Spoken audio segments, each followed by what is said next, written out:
akbar walillahil hamd. Sidang Id yang dirahmati Allah, pada kalimat takbiran yang kita kumandangkan saat ini ada kalimat la ilaha illallah wallahu akbar, yang artinya tidak ada Tuhan selain Allah, dialah Allah yang maha besar. Nah, kalimat la ilaha illallah ini adalah kalimat tauhid, kalimat keyakinan yang harus ada dalam diri kita. Kenapa? Karena kalimat la ilaha illallah ini adalah kunci diterimanya amal ibadah kita, kunci diakuinya keislaman kita, dan kunci dimasukkannya kita ke dalam surganya Allah Subhanahu wa taala. Sehingga Rasul bersabda, "Miftahul jannah la ilaha illallah." Kunci masuk surga itu adalah kalimat la ilaha illallah. Dalam hadis lain Rasul bersabda lebih tegas lagi, "Man kana akhiru kalamihi la ilaha illallah dakhalal jannah." Barang siapa yang di akhir hayatnya mengucapkan kalimat la ilaha illallah, maka pasti akan masuk surga, kata Rasul. Nah, kalimat la ilaha illallah ini lengkapnya adalah kalimat syahadat. Rukun Islam pertama, syaratnya Islam yang paling utama, yaitu asyhadu alla ilaha illallah, bersaksi meyakini dengan sepenuh hati bahwa tidak ada Tuhan selain Allah. Artinya meyakini dengan sepenuh hati tidak ada yang menciptakan diri kita selain Allah. Tidak ada yang menciptakan dunia ini, alam semesta ini selain Allah. Dan tidak ada yang berhak diibadahi dan disembah kecuali Allah. Nah, kalimat ini yang akan khatib bahas dalam kesempatan khutbah kali ini. Allahu Akbar walillahil hamd. Sidang Id yang dirahmati Allah, perlu khatib tegaskan bahwa tujuan kita beragama ini bukan untuk hidup, tapi untuk hidup setelah hidup. Maka dalam hidup jangan asal hidup, tapi harus bisa hidup untuk nanti hidup, karena di sanalah sejatinya tempat kita hidup. Nah, bicara tentang kehidupan setelah kematian, maka bicara tentang sorga dan bicara tentang neraka. Nah, bicara tentang sorga dan neraka, perlu khatib tegaskan bahwa sorga dan neraka itu sudah pasti adanya. Kenapa? Karena hal ini selain dijelaskan dalam Al-Quran, hal ini pun diyakini adanya oleh semua umat beragama. Agama Islam, agama Kristen, agama Hindu, agama Buddha, agama Konghucu, agama Yahudi, semuanya di dalam kitab sucinya menjelaskan adanya sorga dan menjelaskan adanya neraka. Sehingga semua agama meyakini adanya sorga dan meyakini adanya neraka. Dan semua agama tujuannya sama, yaitu ingin agar setelah mati bisa masuk sorga dan ingin terhindar dari neraka. Nah, pertanyaannya, lalu agama mana yang bisa masuk sorga? Jawabannya tentu yang bisa masuk sorga hanyalah agama yang menuhankan Tuhan pencipta sorga dan pencipta neraka. Nah, lalu siapa Tuhan pencipta sorga dan neraka? Tuhan yang mana pencipta sorga dan neraka? Jawabannya, karena sorga tidak terlihat dan neraka juga tidak terlihat, maka sejatinya Tuhan yang sudah menciptakan sorga dan neraka pun pasti tidak terlihat. Nah, agama Islam menuhankan Allah Subhanahu wa taala, Tuhan yang tidak terlihat, beda dengan agama-agama lain. Agama-agama lain itu Tuhannya terlihat dengan jelas. Seperti agama Shinto di Jepang menuhankan matahari, maka terlihat dengan jelas bahwa wujud Tuhannya berupa matahari. Ada agama yang menuhankan api, yaitu agama Majusi, maka terlihat dengan jelas wujud Tuhannya berupa api. Ada agama Hindu, agama Buddha menuhankan patung-patung dewa-dewa, terlihat dengan jelas wujud Tuhannya berupa patung-patung dewa-dewa. Ada agama yang menuhankan Nabi Isa alaihi salam, putra Siti Maryam, maka terlihat dengan jelas wujud Tuhannya berupa manusia. Nah, sedangkan agama Islam menuhankan Allah Subhanahu wa taala, Tuhan yang wujudnya lam yalid wa lam yulad, tidak beranak dan tidak diperanakan. Tidak seperti manusia, tidak seperti dewa-dewa, tidak seperti malaikat ataupun yang lainnya. Walam yakul lahu kufuwan ahad, dan tidak serupa dengan apapun yang ada. Artinya tidak serupa dengan apapun yang terlihat. Kenapa? Karena sejatinya semua yang terlihat itu adalah makhluk. Artinya hasil ciptaan Tuhan. Sedangkan Tuhan adalah Khalik, pencipta segala yang ada, baik yang terlihat maupun yang tidak terlihat. Jadi sejatinya Tuhan itu adalah pencipta manusia, pencipta alam semesta, pencipta sorga, pencipta neraka, pencipta segala yang ada. Nah, itulah sejatinya Tuhan. Allahu Akbar walillahil hamd. Hadirin sidang Id yang dirahmati Allah. Jadi kembali lagi bahwa semua agama manapun mempercayai, meyakini adanya sorga dan meyakini adanya neraka.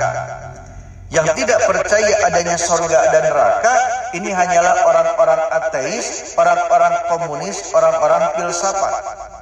Nah, orang-orang yang mempelajari ilmu filsafat, mendalami filsafat itu umumnya jadi ateis. Dan ketika seseorang sudah ateis lalu berpolitik, maka jadilah komunis. Dan ini terbukti dengan tokohnya, yaitu Karl Marx. Nama lengkapnya Karl Heinrich Marx. Nah, Karl Marx itu adalah seorang ateis dan sekaligus juga dia seorang komunis. Bahkan dia dijuluki Bapak Komunis Dunia. Kenapa dia ateis dan komunis? Jawabannya karena dia adalah seorang filsuf, seorang tokoh filsafat, seorang guru besar filsafat. Nah, ajaran Karl Marx itu namanya ajaran Marxisme. Nah, ajaran Marxisme itu dilarang di Indonesia. Berdasarkan TAP MPRS nomor 25 tahun 1966, Marxisme, Leninisme, komunisme itu dilarang di Indonesia. Kenapa dilarang? Karena salah satunya mengajarkan ateisme, mengajarkan untuk tidak percaya adanya Tuhan dan tidak percaya dengan ajaran agama. Nah, kenapa di Indonesia dilarang? Sebab Indonesia adalah negara Pancasila. Di dalam Pancasila, sila pertama, sila yang paling utama dinyatakan dengan tegas satu ketuhanan yang Maha Esa. Artinya apa? Artinya semua warga Indonesia itu harus bertuhan, harus beragama. Yang tidak mau bertuhan, tidak mau beragama, maka tidak layak menjadi warga negara Kesatuan Republik Indonesia. Allahu Akbar walillahil hamd. Hadirin sidang Id yang dirahmati Allah, jadi kembali lagi bahwa semua agama manapun percaya adanya sorga dan percaya adanya neraka. Yang tidak percaya hanyalah orang-orang ateis, orang-orang komunis, orang-orang filsafat. Nah, orang-orang yang sudah mempelajari ilmu filsafat itu tidak akan percaya adanya sorga dan tidak akan percaya adanya neraka. Bahkan tidak akan percaya adanya Tuhan. Kenapa? Karena semuanya tidak terlihat. Sorga tidak terlihat, neraka tidak terlihat, Tuhan tidak terlihat. Sehingga dianggap tidak logis, tidak realistis, tidak rasional, tidak masuk akal. Nah, maka pada kesempatan khutbah ini, khatib akan membuktikan bahwa justru orang-orang ateis, orang-orang filsafat, orang-orang yang tidak percaya adanya Tuhan, itu adalah orang-orang yang tidak logis. Jadi mereka itu orang-orang yang mempelajari filsafat, umumnya orang-orang pintar, orang-orang berpendidikan tinggi, yang selalu berpikir logis, tapi terbukti tidak logis. Di mana tidak logisnya? Nah, ini yang ingin khatib bahas dalam kesempatan khutbah ini. Hadirin sidang Id yang dirahmati Allah, ada sebuah firman Tuhan, wahyu Tuhan, perkataan Tuhan yang diterima oleh Nabi Muhammad, yang membuat Nabi Muhammad saat menerimanya menangis cukup lama. Dan setelah Rasul menangis lama, Rasul mengatakan bahwa sangat merugi orang-orang yang tidak memikirkan firman Tuhan, wahyu Tuhan, ayat yang diterimanya ini, yaitu surat Ali Imran ayat 190. Kenapa merugi? Karena ayat ini sangat jelas sekali membuktikan tentang kekuasaan Allah, keberadaan Allah, kebesaran Allah Subhanahu wa taala, Tuhan pencipta alam semesta yang sangat logis, sangat masuk akal, yang tidak bisa dibantah oleh logika akal manapun. Hadirin sidang Id yang dirahmati Allah, bunyi ayat yang diterima oleh Rasul bunyinya, inna fi khalqis samawati wal ard wa ikhtilafil laili wan nahari la ayatil liulil albab. Sesungguhnya pada penciptaan langit dan bumi dan terjadinya pergantian waktu, pergantian siang dan malam, itu terdapat tanda-tanda bukti adanya Tuhan pencipta alam semesta bagi orang-orang yang berakal. Jadi kalimatnya liulil albab, bagi orang-orang yang berakal. Apa maksudnya? Maksudnya jika kita menggunakan logika akal, maka sangat logis bahwa jika Tuhan itu ada. Dan sebaliknya, sangat tidak logis jika Tuhan itu tidak ada. Nah, mari kita buktikan dengan akal kita kebenaran ayat firman Allah, firman Tuhan pencipta alam semesta ini. Sedangkan yang dirahmati Allah, terjadinya pergantian waktu, pergantian siang, pergantian malam, pergantian tahun, pergantian minggu, pergantian hari, pergantian siang dan malam, ini terjadi karena adanya rotasi dan adanya evolusi. Rotasi itu berputarnya bumi ini, dunia ini dari porosnya, sedangkan evolusi berputarnya bumi ini mengelilingi matahari. Nah, jadi bumi ini, dunia ini sebenarnya adalah sebuah pesawat terbang, Pak. Kenapa dikatakan pesawat terbang? Karena bumi ini, dunia ini memang terbang, melayang-layang di udara, berputar-putar mengelilingi matahari. Nah, hebatnya bumi ini sekalipun terbang dengan kecepatan yang sangat-sangat cepat, tapi tidak kita rasakan. Sama sekali kita tidak merasakan bahwa sekarang ini kita sedang dibawa terbang dengan kecepatan yang sangat-sangat cepat. Kecepatan terbang bumi ini, dunia ini, jauh lebih cepat daripada kecepatan pesawat. Kecepatan pesawat komersial itu rata-rata hanya 700 sampai 800 km per jam. Nah, sedangkan bumi ini, dunia ini terbang dengan kecepatan 1.600 km per jam. Jadi bumi ini, dunia ini terbang 2 kali lebih cepat daripada kecepatan pesawat. Nah, sedang yang dirahmati Allah, sekalipun bumi ini, dunia ini terbang dengan kecepatan yang sangat-sangat cepat, tapi untuk bisa sampai 1 putaran, ini memerlukan waktu sampai 1 tahun.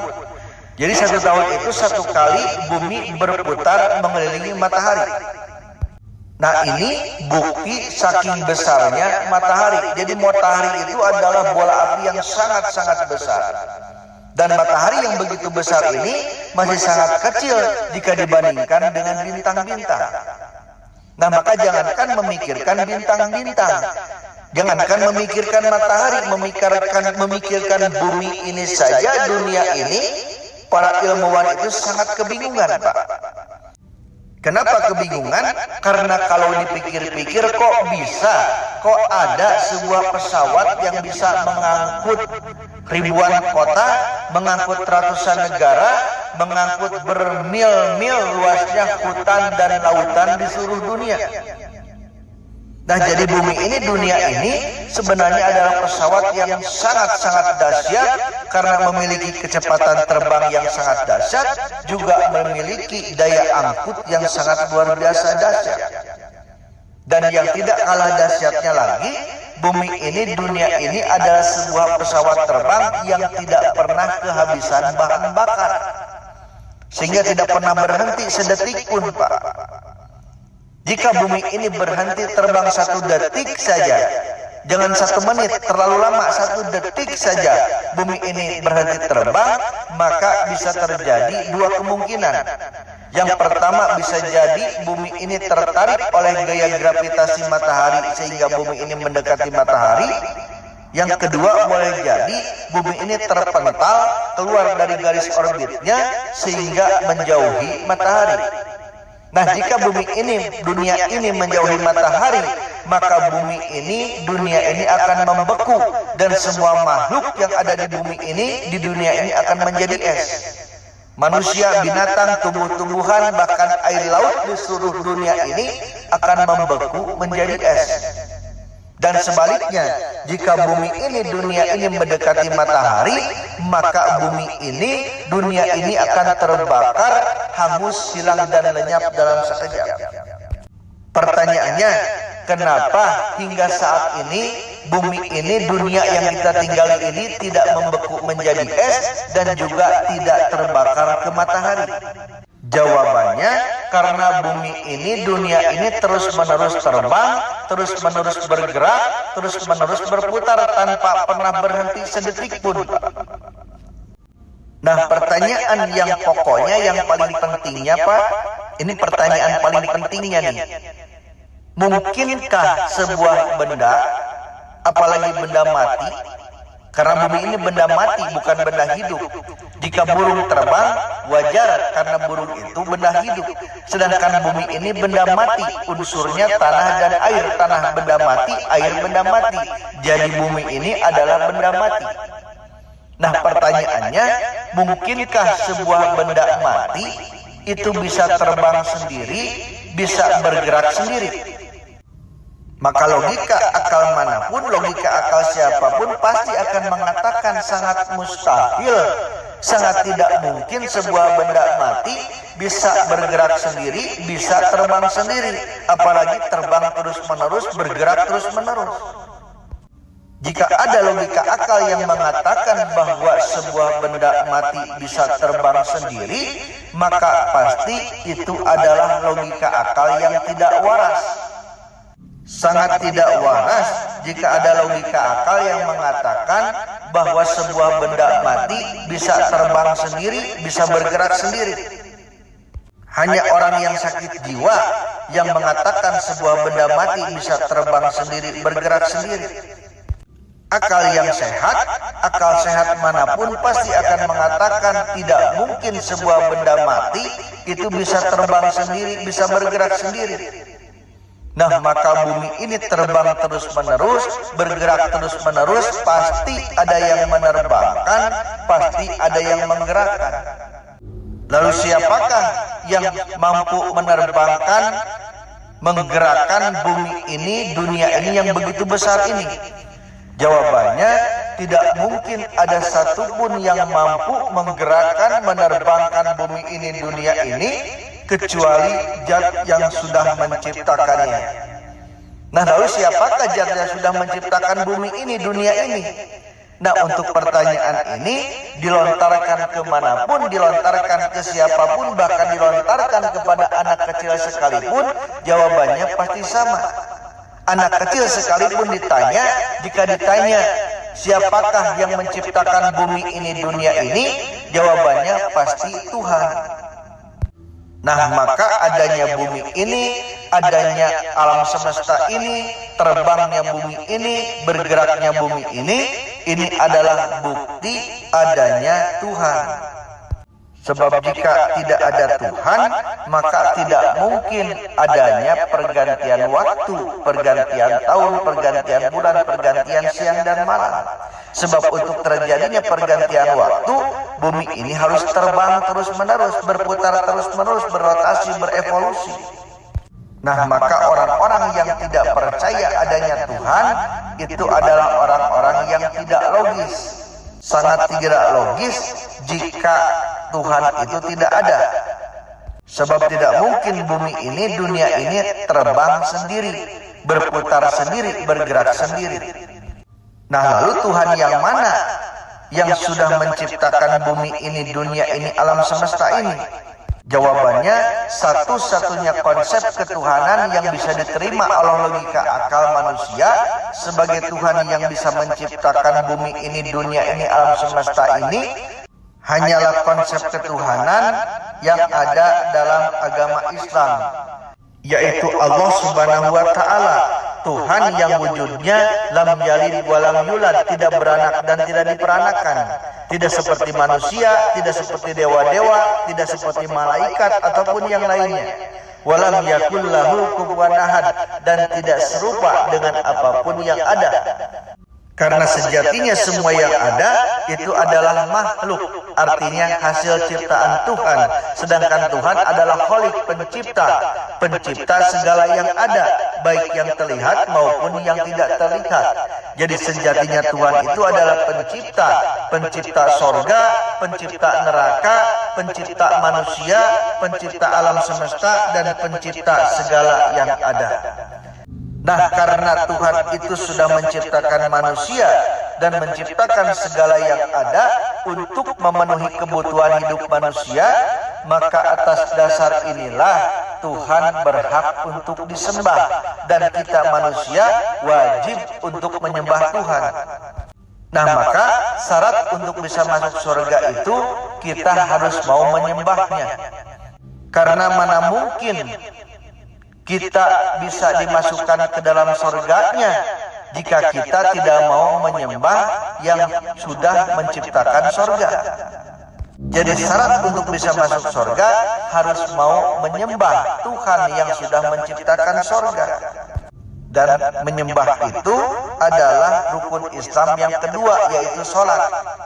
Jadi syarat untuk masuk ke surga itu yaitu harus memiliki keyakinan, yaitu syarat Islam yang pertama syahadat asyhadu alla ilaha illallah, yang kedua harus mau menyembahnya, yaitu melaksanakan rukun Islam yang kedua. Syarat Islam yang kedua adalah melaksanakan sholat. Tah kumargi kitu Bapak Ibu sadaya, wayahna kedah kersa ngalaksanakeun sholat, kedah kersa nyembah ka Allah Subhanahu wa Ta'ala. Omat ulah ngagugu kahoyong, sabab aing nganggu kahoyong mas sadaya lagi sami tong bujang-bujang urang najan ulama kiai oge sami kahoyong nama, teu hoyong ibadah, teu hoyong ka masjid, teu hoyong ngaji soteh ke masjid soteh, ibadah soteh maksakeun non margina margi hoyong tiasa lebet kana sorgana Allah Subhanahu wa Ta'ala, hoyong terhindar tina narakana Allah Subhanahu wa Ta'ala. Tas sakitu anu kadugikeun, akhirul kalam urang tutup ku doa. Allah